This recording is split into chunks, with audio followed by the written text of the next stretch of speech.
Welcome. This is your boy D Rimson coming at you, producer, songwriter, and welcome to episode number 3, Vision Over Sense. I just wanted to tell you guys I appreciate you guys for checking out the first 2 episodes, but because you guys have requested for me to keep doing episodes, I should bring on another special guest, the woman that raised me. That is my own mother, Terrie Rimson. R&B singer. She charted on the R&B charts in 2018. She also has a gospel brunch this Sunday out here in Las Vegas at Classic Jewel, so make sure you guys check it out. Also, she has new music out on all streaming platforms. I'm one of her producers, but we're going to introduce you to the songstress, my own mother, Miss Terrie Rimson, everybody. How you doing? Hey, how you doing? I'm good. You good? Yes. You show? I'm sure. Okay. I'm sure. I'm sure. So we're going to get right into it. So gospel brunch. First, it's called Terrie Rimson's First Sundays, Gospel brunch. right? Yeah. So tell me more about it. I know it's coming up this Sunday. It is. It's every first Sunday. We started off at a place called The Mask, and of course, we had to end up changing venues. So it took a couple of months for us to kind of revamp and start it all over again. But we've been going strong for like the last 3 to 4 months, and so we're excited. Each first Sunday is getting bigger and better. And so on this first Sunday, we will be at Classic Jewel. And we want to invite you all to come out and be a part. We have a little bit of church and live band, background singers, and of course my son D.A. Derek, DJ, D-Rim, all them names, my producer and all that good stuff. He will be with us, and we're just looking to have a great time. We have special guests.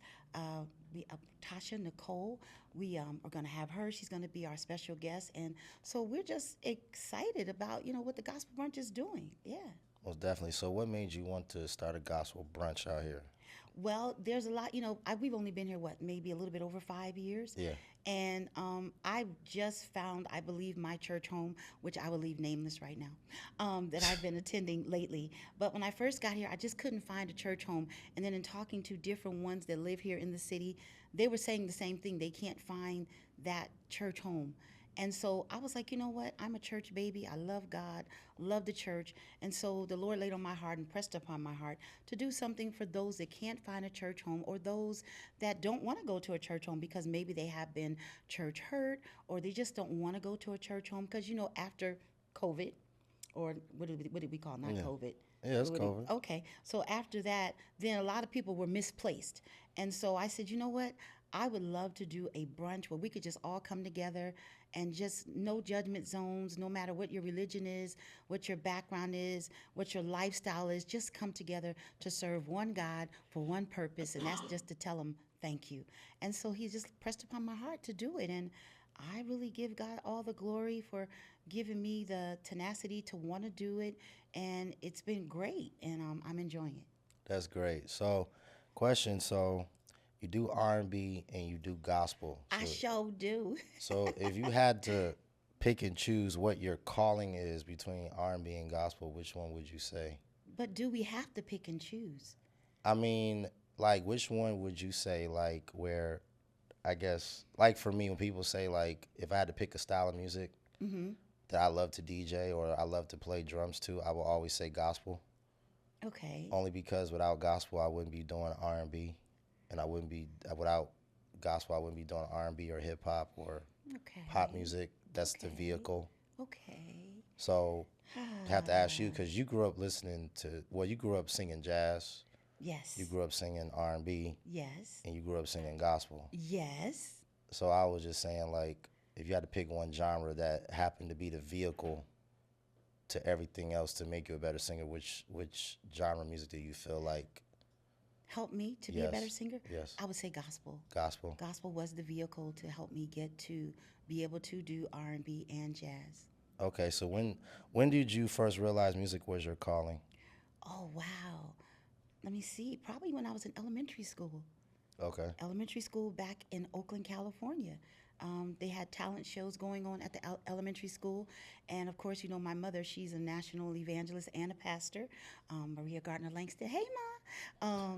She was never that strict where she didn't allow me to listen to all types of music, such as yourself. That's the way we raised you. Yeah. We allowed you to listen to all types of music, and that shaped me to do what I'm doing now. And so, in the talent shows, she didn't say you had to do gospel, so I did R&B in the talent shows, and it was my mother that introduced me to Natalie Cole's music. Okay. That was the first cassette tape that she had, and she kept playing it, and then it made me love R&B music even more. That's crazy because I always tell people too. Mm-hmm. You and my dad. My dad was in the gospel, but he was in the old school. But he introduced me to like the Thomas Whitfields, Yeah. the Clark sisters. All of the Detroit greats. Mm-hmm. When with you, it was Brandy. I remember I was like 6, and I think the first CD you bought me was Brandy's self-titled album. That's when I was like, oh, I can actually listen to R&B music. Yeah. And then, do you remember what album you bought me when I turned 10? Wait a minute. No, I don't. I don't. Because everybody knows that you're I don't want to say you were first lady, but in your first lady era, you don't remember the 2 albums that you bought me that would shock a lot of people that most first ladies would not buy their kids. Was it LL Cool J? No, it was G Unit. G Unit, yes, yes, yes, yes. Beg for Mercy. Yes, yes. Okay. I was so shocked when I opened up that gift. I was like, wait a minute, this is the G Unit album. And I'm like, did the Lord tell you that I should just get this for my son, even though it's a lot of profanity and explicit? Well, I knew how we raised you, so I just told you, listen to the music. I knew you enjoyed that type of music, Yeah. so I wanted to introduce you to it. I knew what we were teaching you in the household, so I wasn't fearful Yeah. of it having profanity in it because you weren't hearing that in the household. Right. So it didn't really bother me. I think you just have to train your children what to say, what not to say, and keep it moving. So I just that's so funny because I was like, when I looked at it, I was like, they both say parental advisory on it. It does say parental It advisory. was It does. So I kind of do like, okay, my parents are not as strict because some preachers and some first ladies, they don't allow their kids to listen to, they don't allow their kids to go outside the house. like I remember like one of my friends was telling me like she couldn't even go to prom because one of, I guess, her grandfather, who was a pastor, said, well, unless if I know the person, you can't go. Like, that's how strict. But Yeah, I realized, I was raised like that too. But yeah, it was your grandmother that told me, because it was my grandmother that told her she doesn't need to go to the prom. That's we don't do that. And it was my mother that said, just hush your mouth, go on to your prom, honey, and enjoy yourself. So I went to my prom without grandma knowing exactly what was really going on. So yeah, man, that's amazing. So speaking of secular, okay, okay, so you started singing gospel, yes, and then I'll say around 2016, we went to R&B.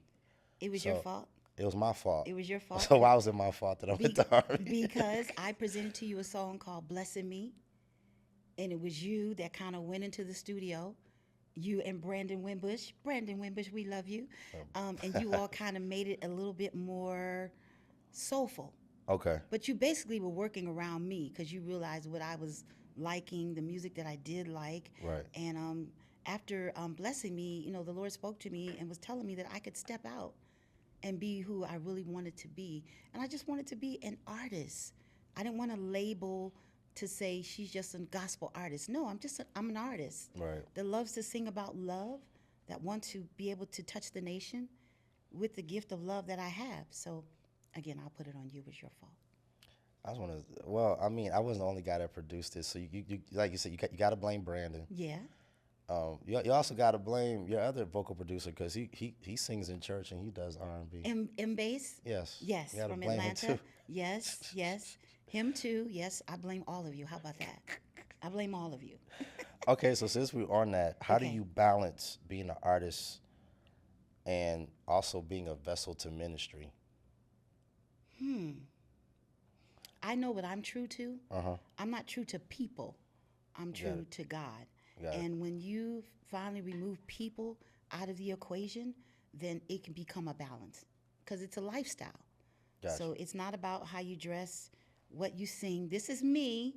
It's not about all of that. It's about your lifestyle. Right. So when I became true to myself, true to God, then I'm able to deliver what's inside of me, and it's all it is love. That's true. So speaking of love, your first R&B single was "Love Come Down."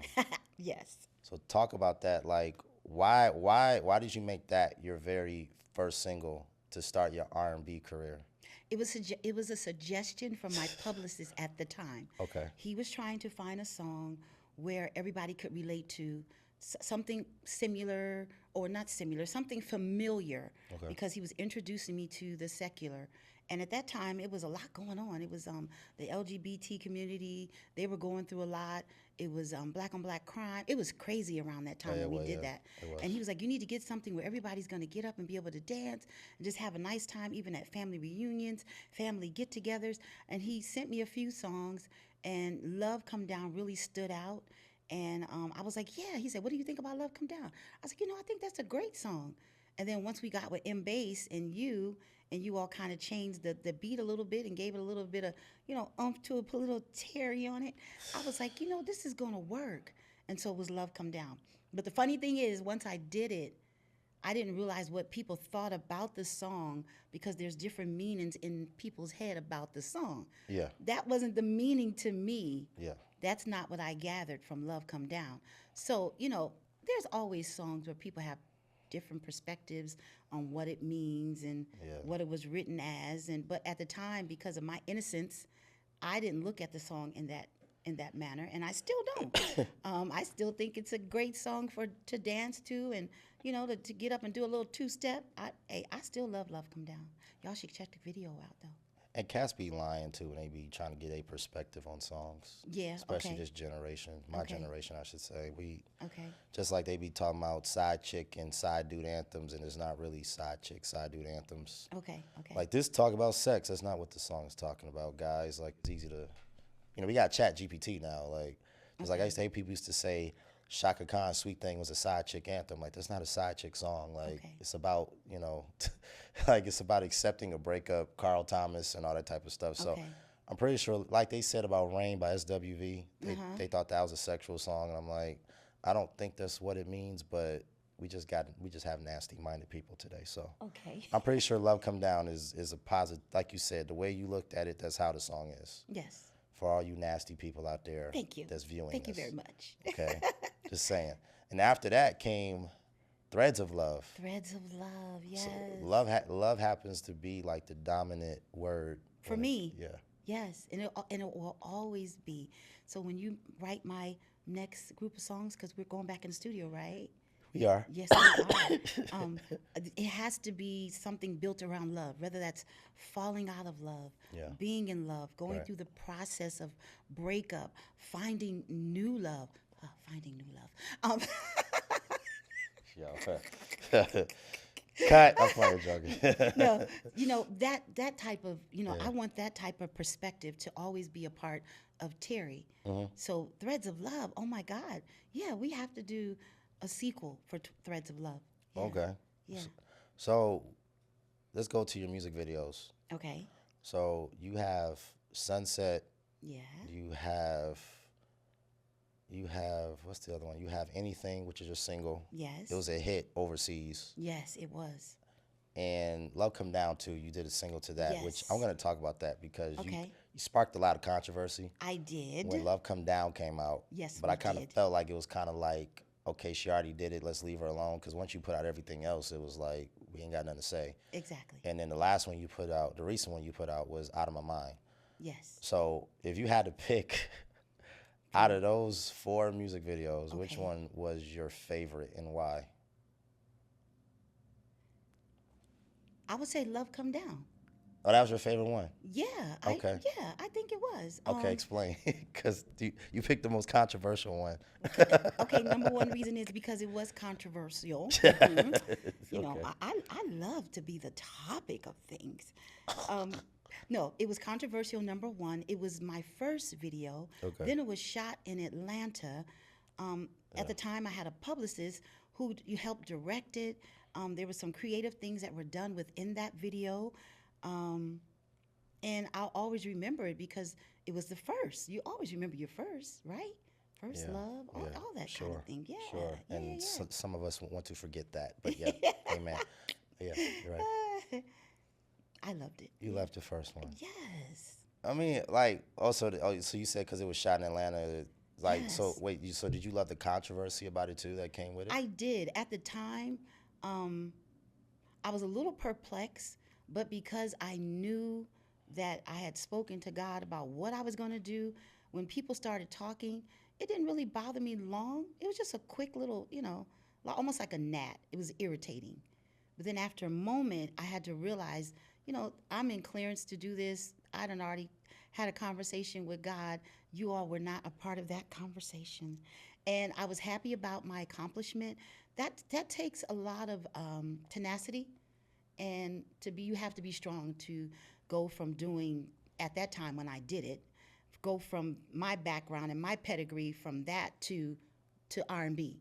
That takes a lot. Yeah. And so I was proud of myself, and I still am proud of myself. And for those that are out there, you're trying to make decisions and you feel like you're leaving from one thing to go to another, and you feel like you're going to be ostracized and talked about, that takes a lot of strength to do that. And you ought to be proud that you're standing on what you believe and don't look back. And so I'm proud of it because I didn't look back and I didn't let people break me. They did talk about me and said that it wasn't a good look because at the time I was married to a pastor, right? Because he wasn't a bishop then, right? No, he wasn't. No, I think he just became He bishop. was, yeah, he had just became a bishop. Yeah, and then of course, my mother, he thinks this stuff is funny.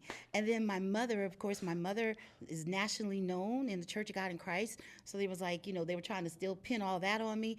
And, in the back of my head, I'm like, I'm grown, number one, and nobody makes the decisions for me. I'm doing this for Terry.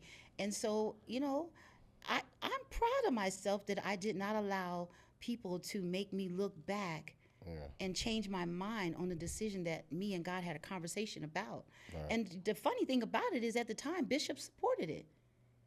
Yeah. He supported what I was doing. Wasn't he the executive producer over He that? was the executive producer for Threads of Love. And He the video was. too, right? And the video. So the one that church people talked about, he actually helped pay for it. He did. He did. Great. Thank you, Bishop Rimson. So this is kind of along with the Diddy documentary. 50 Cent was executive producer. So same thing with my dad. He was the executive producer over Love Come Down. He was. Just, executive means you put money behind it. Yes, That's he did. what that means. Yes. To all you church folk that like to just assume that she just did it without his, Permission. That's Yeah, crazy. because one bishop called him and was like, "Are you all still together? Because I see this man in the video with her. And did you see the video?" And it was so funny to me and to him because he was like, "Now wait a minute, did I see the video? I paid for the video." like, what do you think? Like, So yeah, of course I saw the video, and yes, we are still together. So it was a lot, but I made it through. I wouldn't be where I am today if I didn't stick to it and allow people to judge and make me feel like what I was doing was the wrong decision. I'm so glad that I did obey God, and I obeyed people that were behind me. I had support, and you need support whenever you're doing different things. You got to have a team to support you, and you all supported me, and you still support me in all the decisions that I make. But again, I wouldn't be here without the support and without God, and I'm grateful that I continue to keep pushing. great. Now, you moved to Vegas. Oh, This is yeah. where we're at. Yeah. Your career has evolved to being in arguably the entertainment capital of the world. Yes. You also have a Aretha show Yes. that you do. Let's talk about that because you're working on show number 4, This will right? be 4, yeah. Okay. For next year, 2026. Okay. We will be coming back bigger. Should we say better? Bigger and better, right? Bigger and better. Yeah, we did 3 shows in 2025, right? Yes. And so we're working on it to do it again next year, and we're excited about it. Again, I don't do anything just to do it. I don't do anything to copy off of people. I do things that are pressed upon my heart and I hear from God to tell me to do it. God told me to do the Aretha show, tribute show it is. I'm not an impersonator, so it's a tribute show to Aretha Franklin. Let's talk about that. Yeah, you want to talk about it? Because my thing is, Yeah. well, my question is too, Mm-hmm. not to cut you off. Question two is because, like you said, you went from gospel to R&B, Yeah. and you brand yourself as an artist. Yes. And I was asking Tiana Tua, my guest from the last episode, I was talking to her about how I feel like Las Vegas has a shortage of artists. We have a lot of impersonators. Mm-hmm. We have a lot of cover bands, tribute artists, but we don't have a lot of artists. So I remember it was frustrating when we first moved out here because, we were trying to push your music and we were Right. trying to push, Yeah. push our own stuff. Right. But Vegas, for some reason, they're so hipped on covers and impersonation and tribute. So how did you balance being your own artist and also taking on the role of being a tribute artist as well for Aretha? Again, my team and you being the head of the team, Yeah, right. you were always telling me, Mom, do not lay your music down. You worked hard to get to where you are. Don't lay it down. Basically, you were letting me know, don't let the city consume me. Yeah. And I'm glad that I listened to you and the support of the team because I started singing my own songs here in Vegas and got raving reviews on certain songs, such as Say You Love Me. Yeah. Everywhere I go here in Vegas, a lot of times people will say, "Are you going to do Say You Love Me?" And so I stuck to that, and I stuck to your advice, and stood on why I was here. I knew what God told me. I didn't just move to Vegas just to move to Vegas. Again, that was a God thing. Anything I do is because God told me, Right. and God told me that I was to move here. He was going to give me a residency, and He did that. He even gave me a residency. That was like a 3-year run. I just resigned in November. Okay. From doing all Motown. I was one of the hosts there for that, and I was grateful for that opportunity. Miss Tanja Jones, thank you so much for that.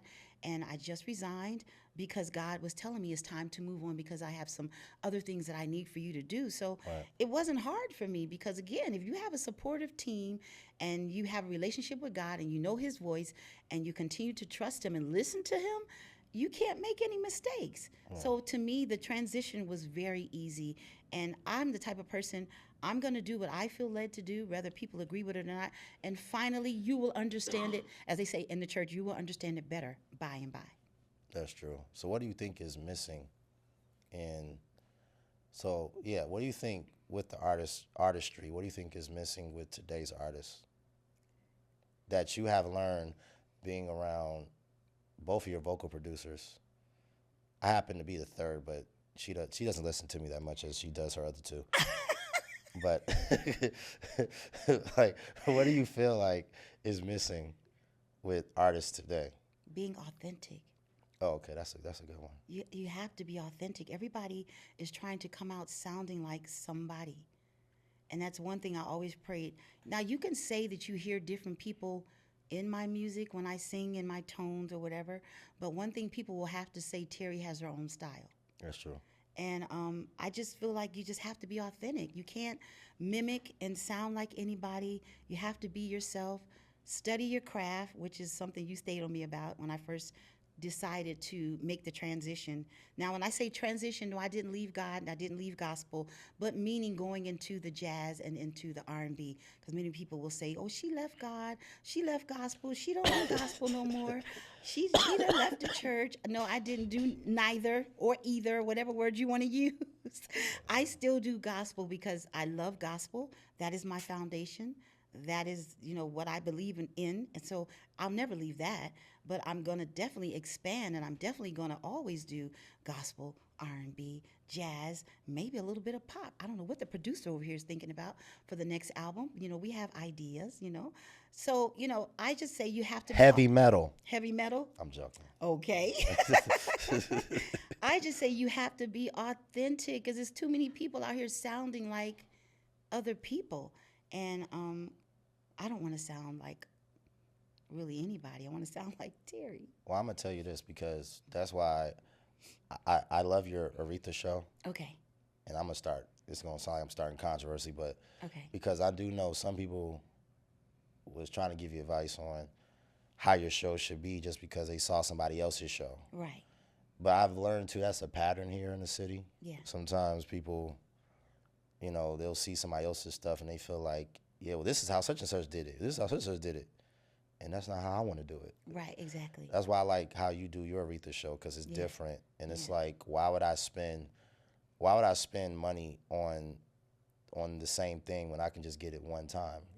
Exactly. Like why do I want to spend double money on the same Mercedes when I should get a second car that looks different than the first one? Okay. So it's the same thing as looking at a tribute show. Right. This person might do their tribute show different Right. than yours. Right. And that's what I loved about your show because you was like, listen, I don't want to do it that way. Like, I want to be myself Yes. while giving tribute to Aretha. Yes. And I really feel like that's why I feel like all three of your shows so far have been like on point because you did the oil, the first two. The oil. Yep. The first two were at the oil, and at the Notoriety. That's a bigger venue. That's true. And we still had a nice crowd there.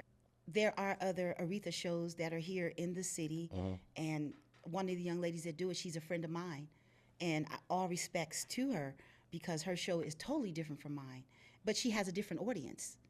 You know what I'm saying? True. And I have a different audience, and there's no animosity there, and I love her as my sister, and she loves me, and we just do what we do, and there's no competition. But I guess do you remember that each show there was something different in each show that I did, even though there were 3 shows? Yes.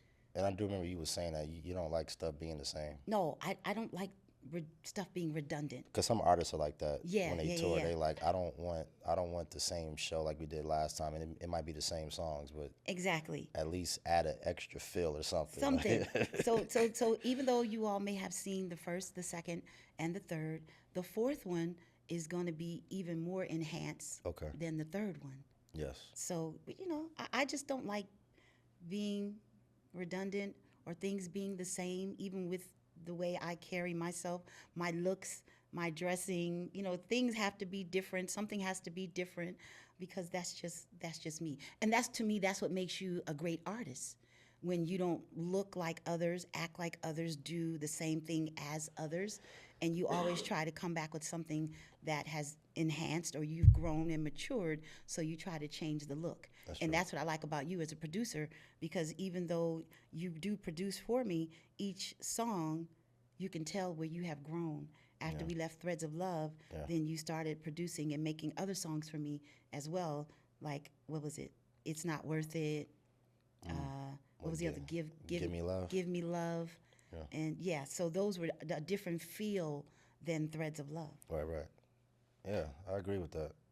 Because that goes back to the G Unit conversation because I developed my own style listening to that album.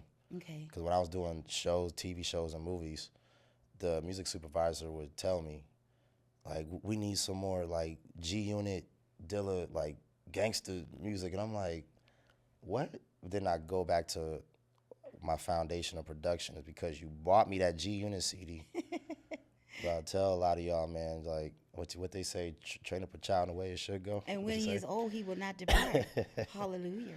So, So I'm gonna just we got a little bit of time left, so I'm gonna ask you some questions. Oh boy.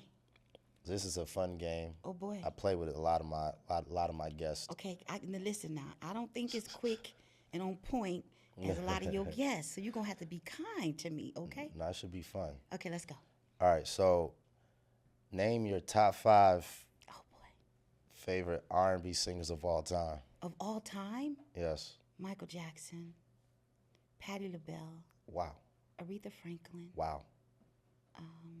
Where we at? 3? You're 3. Teddy Pendergrass, She got the powerhouses. Minnie Riperton. Minnie Riperton, Teddy Pendergrass, Patti LaBelle, Aretha Franklin, Michael Jackson. Can you please explain to the audience why you feel like Michael Jackson is on your list? Because I need you to educate the people for me. Because you got some people that say he couldn't really sing. It doesn't matter.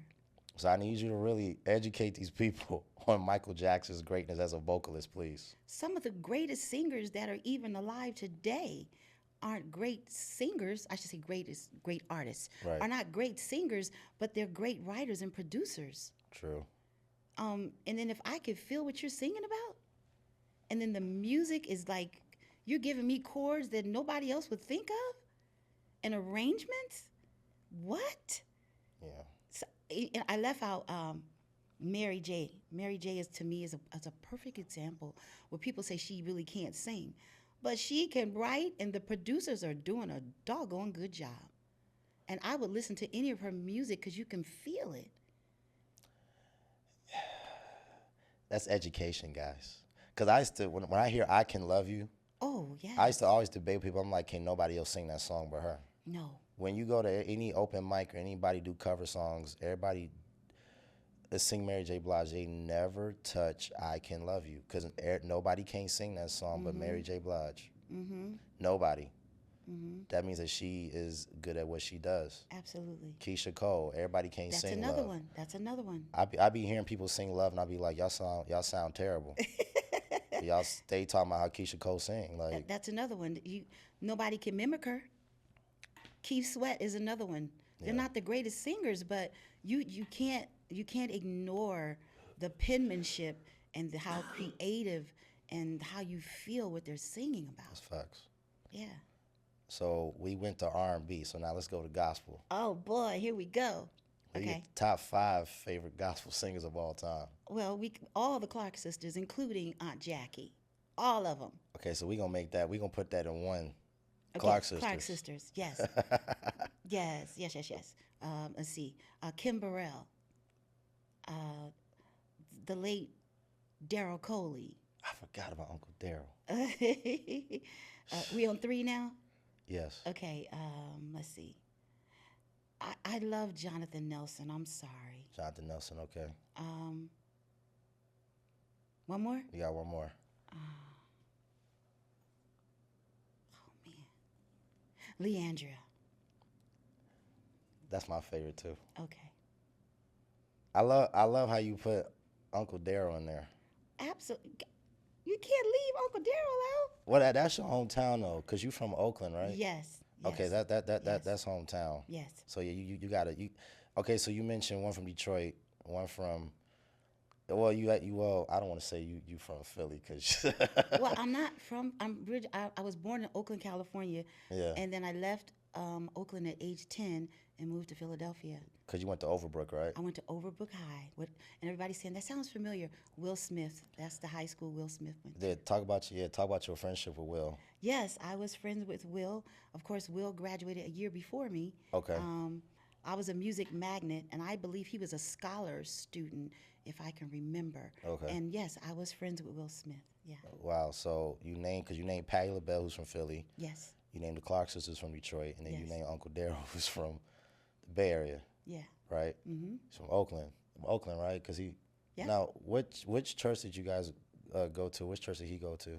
I know you said you went. I believe Uncle Daryl went to Love Center at one point. Okay. I can't remember back that far, but I believe at one point he did go there. Okay. And I went to Center of Hope under Bishop Reams, who was my godmother, Okay. Ernestine Cleveland Reams.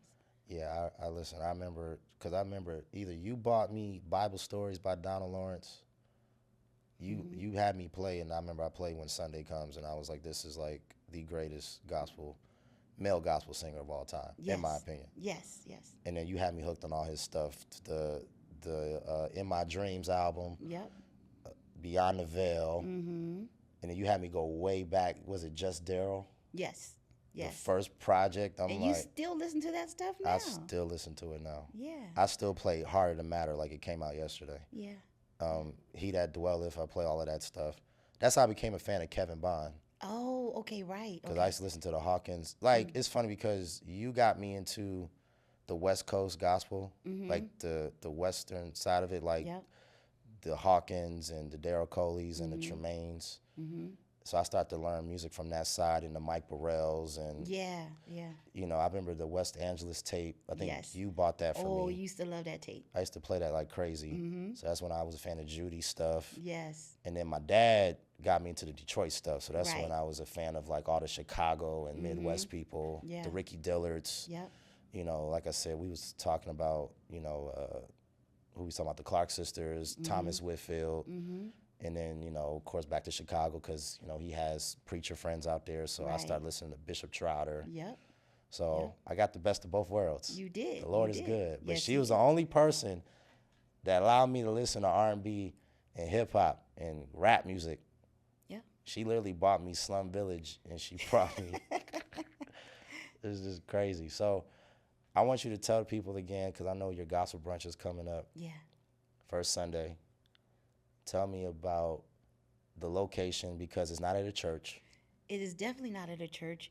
I didn't say never, but I don't think I ever want to have it at a church because, again, I want it to be open to those that don't feel pressured like they have to dress a certain way. Yeah. I want them to be able to come casual. I don't want them to feel uncomfortable because we're making them feel uncomfortable. And it's just for everybody, no matter what walks of life you come from. I want you to be able to come and let's just have some good old church, And so it's at Classic Jewel, and that's on, I believe, East Bonneville. And the doors open up at 3. Food is served from 3:30 to 4:30. The show starts at 4:30 sharp.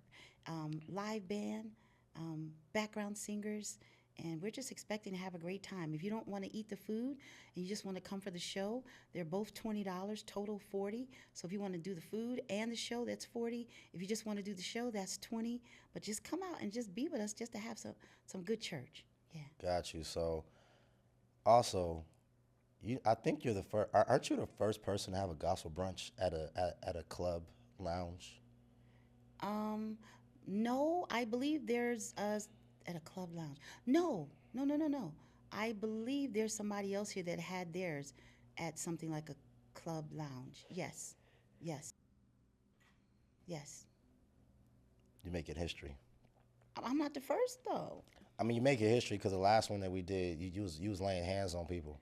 Oh, that part. Yeah, you was laying. That part. She was laying hands. You had a whole prayer revival at Classic Jewel. I've never in my life seen that before in my life. Like, everybody was saved and healed, and we was playing. We was about to shout, and I was like, let me pull back because we got to tip the bartenders. Well, I can't knock the gift that I do have. I am anointed to do what I do. I have the gift of laying on hands, and a lot of people don't know I am a licensed pastor. I'm glad you plugged that in. Yeah, I am a licensed pastor. I was licensed to pastor.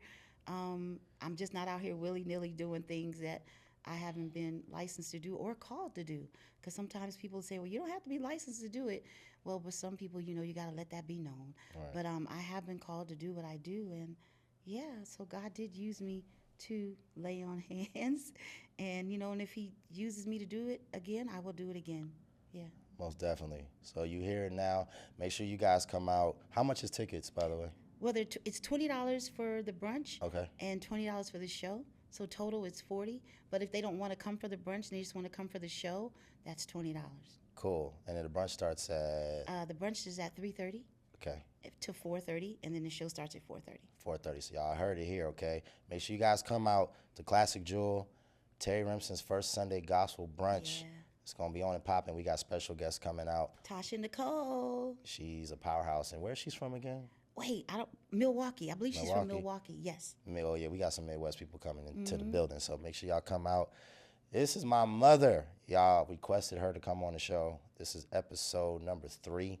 Vision Over Sense with my own mama, Terrie Rimson. Make sure y'all come out to Terrie Rimson's first Sunday gospel brunch. It's your boy D Rimson signing off. Peace. D Rim.